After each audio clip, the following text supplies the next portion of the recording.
Bien, continuando con el mismo esquema, les decía yo entonces que hay dos tipos de soberanía. Perdón, de los tipos de soberanía son la política, la soberanía económica, financiera, soberanía alimentaria, soberanía tecnológica y soberanía militar. Obviamente, para que esto se pueda generar, es necesario que ya exista esa representación y esa legitimación.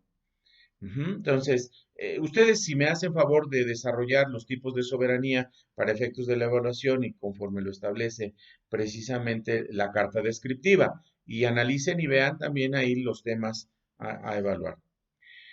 Para finalizar con este tema, voy a tocar respecto a la soberanía en el Estado mexicano. Quiero comentar a ustedes lo siguiente. Bueno, ya sabemos lo que es soberanía. Ya sabemos lo que es poder. Ya sabemos cómo se ejerce esa soberanía en base al mandato constitucional, que repito, es a través de un proceso de elección. Y ese proceso de elección, evidentemente, está regulado en las propias normas.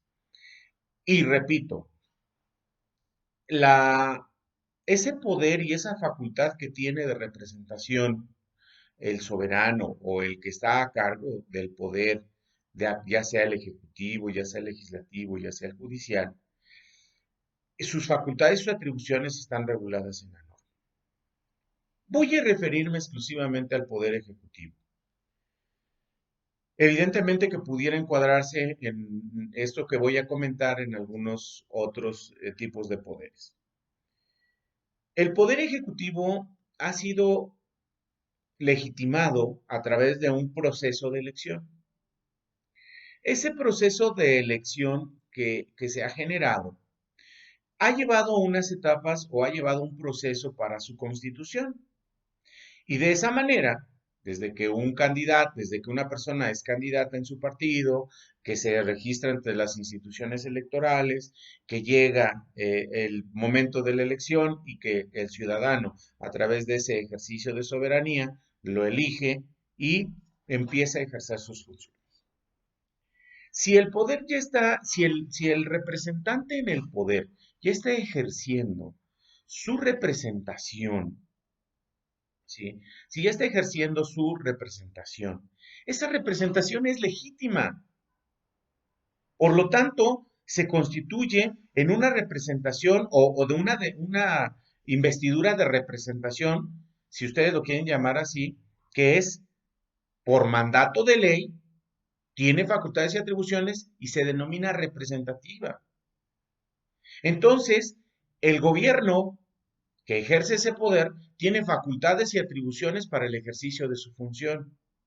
Y esa función o ese ejercicio de esa función, como ya lo dije anteriormente en el otro video, está regulado dentro de la norma. Luego entonces, también la misma norma le da facultades y atribuciones para ese ejercicio del poder.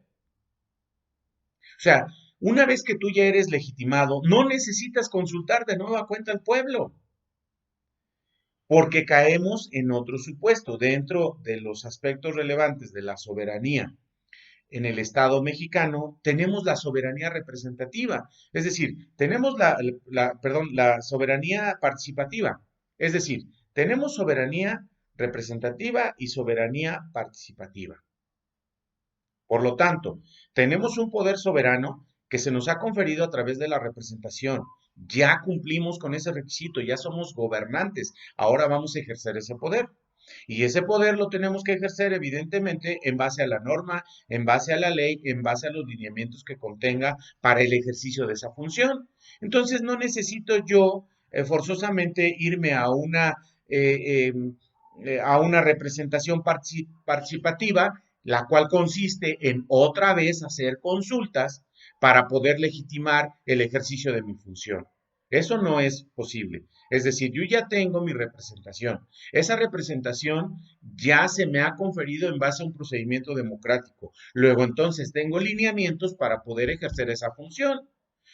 En otras palabras, si yo estoy ejerciendo un poder dentro del Ejecutivo y tengo mis facultades y mis atribuciones en la norma, ¿por qué tengo yo que otra vez solicitar al pueblo en este caso al pueblo mexicano, para efectos de pedirle su aprobación para juzgar a un presidente o para juzgar a servidores públicos que han adquirido riquezas ilícitamente. Si dentro del poder que me han conferido, a mí me han dado las facultades para poderlo hacer. Entonces no puedo estar preguntándole y justificando el ejercicio de mi función a los ciudadanos de nueva cuenta, salvo los casos excepcionales que hay de la representación participativa que maneja la misma Constitución y que llevan un procedimiento. Pero tampoco puedo hacerlo en forma arbitraria si yo quisiera realizar una representación participativa de la ciudadanía para la consulta de algún tema. Tengo que sujetarme también a las reglas, ¿no? No, es decir, si yo quiero hacer o pedir el consenso de nueva cuenta a la ciudadanía para la toma de decisiones que no necesito, ¿sí? Porque si la necesito, bueno, me encuadro dentro de la representación participativa y abro mi procedimiento. Pero si no necesito yo esa aprobación de nueva cuenta, no tengo por qué abrir otro debate para la votación sobre el ejercicio de mi propia función porque yo tengo atribuciones. Yo tengo atribuciones en la norma. Yo tengo que ejercerlas. Y si tengo elementos para sancionar a un expresidente de la República, o a un gobernador, o a un exgobernador, o a un servidor público que ha violado la norma en el ejercicio de su función, ya sea por exceso o defecto en el mismo, no necesito consultar a la ciudadanía. No necesito abrir un procedimiento de aprobación participativa. Yo ya tengo la representación, debo de ejercerla como tal, ¿sí? O sea, no puedo justificar o para efectos de justificar el ejercicio de mi función, miren, o el pueblo me está aprobando. No, el pueblo ya te aprobó, el pueblo ya te dio facultades a ti, tú ya tienes atribuciones, la misma constitución te protege, las mismas leyes federales y las leyes secundarias te dan los elementos para el ejercicio de tu función. No necesitas una aprobación adicional. Es decir, si yo ya tengo el poder y dentro de ese poder que la ciudadanía me ha encomendado a través de la soberanía o a través de la misma constitución, a través de un procedimiento electoral, ejércelo. Ejércelo porque esa va a ser tu función durante el periodo o el periodo que tengas del ejercicio de tu poder. No hay más. O sea, no tienes otro elemento, otra forma, ¿eh? No hay cómo poder hacerlo de otra manera. O al menos que consideres que hay que iniciar un procedimiento para la toma de decisiones y necesitamos el procedimiento de representación participativa, pues sujétate también entonces a los lineamientos que existen. No puedes tú llevar o tomar una decisión como gobernante y que tienes el poder soberano y que tienes el poder encomendado en base a la misma constitución, solamente irte a la plaza pública y decir, a ver, los convoco para la toma de decisión. Fíjense que voy a meter a la cárcel a fulano de tal porque en el ejercicio de su función se equivocó, abusó, se ha enriquecido, tiene riquezas ilícitas y entonces, por lo tanto, a ver, levanten la mano quien está de acuerdo. Por Dios, eso no es posible. Eso no puede ser dentro del poder y de la soberanía. La soberanía y el poder se tienen que ejercer conforme a la norma. Y si tienes elementos para sancionar, es más, ni lo digas, ejércelo y cuando tengas que informar, no a través de una plataforma donde todos los días yo salgo a hacer mis pronunciamientos. Tú tienes también constitucionalmente tu informe de gobierno. Y entonces ahí informa tus resultados. Yo no estoy en desacuerdo de que no le informes diariamente a la sociedad. Está perfecto. Y si quieres hacerlo y te funciona, está bien. Pero en la toma de decisiones importantes para el país, para el estado, para el municipio, ejércelo e infórmalo cuando tengas que informarlo.